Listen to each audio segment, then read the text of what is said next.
নমুনা আজ শুনি বর্ণনা নূরেতে গুলজার মদিনা নূরেতে গুলজার মদিনা আজ দেখি নমুনা আজ শুনি বর্ণনা নূরেতে গুলজার মদিনা নূরেতে গুলজার মদিনা মদিনার পাক জমিনে দয়ার নবীর মাজার আছে কত হাজি গাজি যায় সেখানে আমার যাওয়া হলো না নূরেতে গুলজার মদিনা নূরেতে গুলজার মদিনা আজ দেখি নমুনা আজ শুনি বর্ণনা নূরেতে গুলজার মদিনা নূরেতে গুলজার মদিনা মক্কার পাক জমিনে মক্কার পাক জমিনে আবে জমজম কুয়া আছে কত হাজি গাজি যায় সেখানে আমার যাওয়া হলো না নূরেতে গুলজার মদিনা নূরেতে গুলজার মদিনা আজ দেখি নমুনা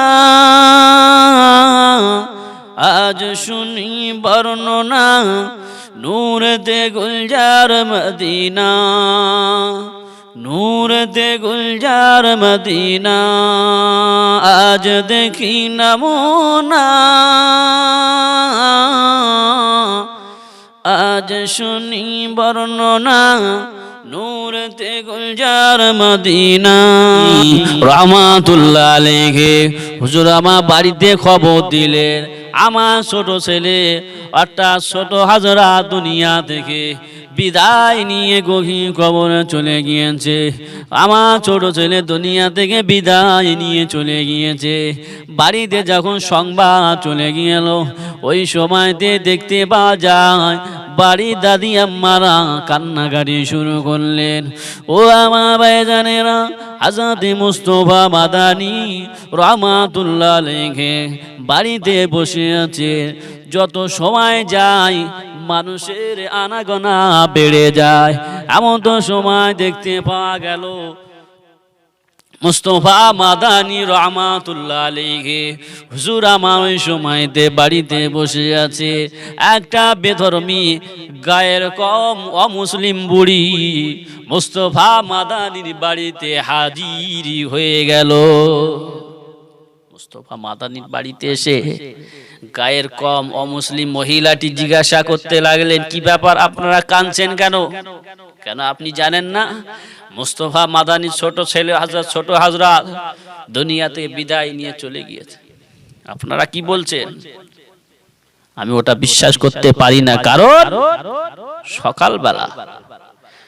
সকালবেলা আমার বাড়িতে আমার একটা গাভী ছিল ওই গাভীটি মারা গিয়েছে ছোট হযরত ছোট ছেলেটি রাস্তা দিয়ে যখন আসছিল আমি গাভীর পাশে যখন বসে বসে কাঁদছিলাম ওই সময়তে ওই ছোট হযরত আমাকে বলল বুড়িমা কি হয়েছে না বাবা আমার গাভীটি মারা গিয়েছে একমাত্র আমার সম্বল এই গাভীটি আমার দুধ বিক্রি করে আমি এই সংসার চালাই আমার গাভীটি মারা গিয়েছে আমার কি হবে উপায় এখন ওই সময় তো ওই ছোট হযরতটি বলেছিল বুদ্ধা মহিলা এক গ্লাস পানি নিয়ে এসো ওই সময়তে আমি এক গ্লাস পানি যখন দিয়েছিলাম পানিটা পড়ে গাভীর গায়ে যখন ছিটিয়ে দিল সঙ্গে সঙ্গে গাভী জীবিত হয়ে গেল ওই সময়তে বলেছিল যে গাভীর দুধ এক বালতি দুধ আর আমার আব্বাজানের গিয়ে সালাম দেবার দুধটা দিয়ে আসবে এই জন্য করে আমি বুড়ি বৃদ্ধা মহিলা আমি দুধ দিতে এলাম, আমি কোনোদিন বিশ্বাস করতে পারি না। ওই সময়তে মোস্তফা মাদানী রহমাতুল্লাহ আলাইহি ওই সময়তে বলেছিলেন, বুড়ি আপনি কি বলছেন, আমার ছেলে তো সকালে মারা গিয়েছে। না, আমি বিশ্বাস করতে পারি না। ও আমার ভাইজানেরা, ও মুসলমানের ছেলেরা, কান খুলে শুনে রেখে দিন, মুস্তাফা মাদানী রহমাতুল্লাহ আলাইহি হুজুরের ছোট সন্তান হযরত ওয়াজিহুদ্দিন মুস্তাফা রহমাতুল্লাহ আলাইহি হুজুর আমার ওই সময়তে দেখতে পাওয়া গেল মসজিদে শুয়ে আছে, লাশ হয়ে শুয়ে আছে মুস্তাফা মাদানী রহমাতুল্লাহ আলাইহি। হুজুর আমার ওই সময়তে গিয়ে গোসলখানা দিয়ে কাফন পরিয়ে জানাজা নামাজ আদায় করে মুস্তাফা মাদানী রহমাতুল্লাহ আলাইহি হুজুরকে দাফন করে দিলেন। দাফন করে দিয়ে মুস্তাফা মাদানী রহমাতুল্লাহ আলাইহি হুজুর আমার আল্লাহ পাকের দরবারে কাঁদতে লাগলেন, আল্লাহ আমি ছেলের বিরুদ্ধে বদদোয়া করার কারণে আমার ছেলে চলে গেল, এই জন্য করে যদি ওই ছেলে থাকতো আল্লাহ কত মানুষের কতই না উপকার হতো আমি জানি না। আল্লাহ মুস্তাফা মাদানী রহমাতুল্লাহ আলাইহি হুজুর আমার কাঁদতে লাগলেন, রোনাজারি করতে লাগলেন। আল্লাহ পাক জানিয়ে দিয়ে দিলেন, এ মুস্তাফা মাদানী শুনে রেখে দাও, তোমার আওলাদের বিরুদ্ধে তুমি বদদোয়া করলে, তুমি যদি না বদদোয়া করতে তোমার আওলাদের ভিতরে সবাইকে আল্লাহর ওলি বান্দা করে পাঠাতেন। মুস্তাফা মাদানী রহমাতুল্লাহ আলাইহি হুজুর আমার কাঁদতে লাগলেন। ও আমার ভাইরা, মুস্তাফা মাদানী রহমাতুল্লাহ আলাইহি হুজুর আমার ওই সময়তে দেখতে পাওয়া গেল মুস্তাফা মাদানীকে আল্লাহ পাক স্বপ্নের মধ্যে জানিয়ে দিয়ে দিলেন, আমার মুস্তাফা মাদানী তোমার অষ্টম পুরুষ পর্যন্ত, তোমার অষ্টম পুরুষের মধ্যে একজন আল্লাহর ওলি হয়ে আসবে। তোমার অষ্টম নম্বর পুরুষ আল্লাহর ওলি, একটা মাহবুব বান্দা আল্লাহর ওলি হয়ে ওলি করে আমি আল্লাহ দুনিয়ার জমিনে পাঠাবো। সেটা হলেন মুজাদ্দিদে জামান আবু বকর সিদ্দিক দাদা হুজুর পীর কেবলাকে ৮ নম্বর পূর্বপুরুষ হিসেবে আল্লাহ পাক ফুরফুরা জমিনে পাঠিয়েছিলেন। সেই মুজাদ্দিদে জামান করে ফুরফুরা শরীফে মুজাদ্দিদে জামান কুতুবুল আলাম আমির শরিয়াত হযরত দাদা হুজুর পীর কেবলা রহমাতুল্লাহ আলাইহিকে আল্লাহ পাক জামানা শ্রেষ্ঠ মুজাদ্দিদ করে এই পৃথিবীর জমিনে পাঠিয়েছিলেন। হযরত মুজাদ্দিদে জামান কুতুবুল আলা আমির শরিয়াত হুজুরের ৩৮টি আওলাদ ছিল। আল্লাহ একের পর এক করে ৩৮টি আওলাদ আল্লাহ পাক মুজাদ্দিদে জামানকে দিয়েছিলেন, তবে একটা আওলাদ বাঁচিনি, সব মারা গিয়েছিল। ওই সময়তে আল্লাহর ওলি মুজাদ্দিদে জামান কুতুবুল আলাম আমির শরিয়াত দাদা হুজুর পীর কেবলা রহমাতুল্লাহ আলাইহি হুজুর আমার মক্কা শরীফে চলে গেলেন হজ করতে। আল্লাহর ওলি হজ পাকে গেলেন। হজ পাকে গিয়ে আল্লাহর খানায় কাবাকে গেলাবকে জড়িয়ে ধরে আল্লাহর কাছে কাঁদতে লাগলেন, আল্লাহ আমি মুজাদ্দিদে জামান আমার ৩৮টা আওলাদ একটা বাঁচলো না, সব মারা গেল। ওই সময়তে আল্লাহর ওলি মুজাদ্দিদে জামান যখন হজ পাকতে ফিরে চলে এলেন, ফিরে আসার পরে হযরত মুজাদ্দিদে জামান দীর্ঘ ১ বছর পর একটা আওলাদ দিয়েছিলেন। তিনি হলেন অন্য কেউ নয়, হযরত কাইয়ুমুজ্জামান হযরত বড় হুজুর পীর কেবলা রহমাতুল্লাহ। এমন করে পরপর আল্লাহ পাক ৫টি আওলাদ দিয়েছেন মুজাদ্দিদে জামানকে। ও আমার ভাইজানেরা, ও মুসলমান ছেলেরা, কান খুলে শুনে রেখে দিন, জেনে রেখে দিন বাবা, আল্লাহর ওলি মুজাদ্দিদ জামান কুতুবুল আলাম আমির শরিয়াত হযরত দাদা হুজুর পীর কেবলা রহমাতুল্লাহ আলাইহি হুজুরকে কেমন আল্লাহর ওলি করে পাঠিয়েছিলেন।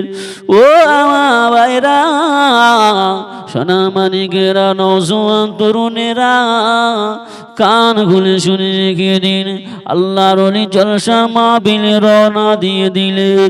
এমন তো সময় দেখতে পাওয়া গেল আসরের সময়, আসরে আজান হয়ে গিয়েছে, আসরের রক্ত হয়ে গিয়েছে। মুরিদান দিগাকে বলতে লাগলেন, হুজুর, মুরিদান দিগাকে বলতে লাগলেন, আপনি ট্রেনে উঠে পড়ুন, ট্রেন চলে যাবে। ওই সময়তে আমার আপনার পীর মুজাদ্দিদ জামান কুতুবুল আলাম আমির শরিয়াত হযরত দাদা হুজুর পীর কেবলা রহমাতুল্লাহ আলাইহি হুজুর আমার ওই সময়তে বলতে লাগলে, ও আমার ভক্ত মুরিদানেরা শুনে রাখো, আমি আবু বকর আগে নামাজ পড়বো, তারপরে জলসা। নামাজটা আদায় করে নি। ভক্ত মুরিদানেরা ওই সময়তে বললে, হুজুর ট্রেন তো চলে যাবে। ওই সময়তে আল্লাহর ওলি মুজাদ্দিদ জামান কুতুবুল আলাম আমির শরিয়াত দাদা হুজুর পীর কেবলা রহমাতুল্লাহ আলাইহি ওযু করছে, নামাজ পড়ছে। একজন ভক্ত ট্রেনের ড্রাইভারকে বলতে লাগলেন, আপনি ট্রেনটা দাঁড় করান, আমাদের হুজুর জলসায় যাবে। ট্রেনের ড্রাইভার ওই সময় বলতে লাগলে, হুজুর তোমাদেরকে আমি চিনি না। ওই সময়তে মুজাদ্দিদ জামান কুতুবুল আলাম আমির শরিয়াত দাদা হুজুর পীর কেবলা রহমাতুল্লাহ আলাইহি হুজুর আমার ওই সময়তে নামাজখানা আদায় করে নিলেন। এদিকে ট্রেন দাঁড়িয়ে গিয়েছে, মুজাদ্দিদ জামান ভক্ত মুরিদান দিগাকে নামাজ আদায় করে নিয়ে হুজুর বললেন, বাবা ট্রেনে উঠে পড়ো। দাদা হুজুর পীর কেবলা নিচে নামে দাঁড়িয়ে আছে, অথচ ভক্ত মুরিদানের সকলে ট্রেনে উঠছে। ওই সময়তে বলে, হুজুর আপনি উঠবেন না? না, আমি উঠলি তো চলে যাবে। আল্লাহর ওলি মুজাদ্দিদ জামান কুতুবুল আলাম আমির শরিয়াত হযরত দাদা হুজুর পীর কেবলা রহমাতুল্লাহ আলাইহি হুজুর আমার মুরিদান দিগকে ট্রেনের ভিতরে উঠিয়ে নিলেন। ওই সময়তে দেখতে পাওয়া গেল আল্লাহর ওলি মুজাদ্দিদ জামান কুতুবুল আলামির শরিয়াত হযরত দাদা হুজুর পীর কেবলা রহমাতুল্লাহ আলাইহি যখন ট্রেনে উঠে পড়লেন, ট্রেনটা পুনরায় চালু হয়ে গেল, ট্রেনের ইঞ্জিনটা চালু হয়ে গেল। ওই সময়তে ড্রাইভার অবাক হয়ে গেল, কি বাবা, যে ট্রেনটা আমি এতক্ষণ ধরে স্টার্ট করতে যাচ্ছিলাম কিন্তু স্টার্ট হচ্ছে না, কারণটা কি? এমনি এমনি চালু হয়ে গেল। সময়তে ড্রাইভার অবাক হয়ে গেল। ও আমার ভাইজানেরা, ও মুসলমানের ছেলেরা, কান খুলে শুনে রেখে দিন, জেনে রেখে দিন, আমার আপনার পীর মুজাদ্দিদ জামান কুতুবুল আলাম আমির শরিয়াত হযরত দাদা হুজুর পীর কেবলা রহমাতুল্লাহ আলাইহি যখন ট্রেনে উঠে পড়লেন, সঙ্গে সঙ্গে ট্রেনটা চালু হয়ে গেল। ওই সময়তে ড্রাইভার খানা হযরত মুজাদ্দিদ জামান কুতুবুল আলাম আমির শরিয়াত হযরত দাদা হুজুর পীর কেবলা রহমাতুল্লাহ আলাইহি তার গলায় গামছাখানা দিয়ে মুজাদ্দিদ জামানের পাখানা জড়িয়ে ধরলেন। হুজুর বেয়াদবি হয়ে গিয়েছে, আল্লাহর ওলি আমাকে ক্ষমা করে দিন। আমি জানি না, আপনার একজন ভক্ত আমাকে এসে বলেছিল, আপনি ট্রেনটা দাঁড় করা, আমি শুনিনি। হুজুর অন্যায় হয়ে গেছে, আপনি আমাকে ক্ষমা করে দিন, মাফ করে দিন। আল্লাহর ওলি কেমন ছিলেন? মুজাদ্দিদ জামান কুতুবুল আলাম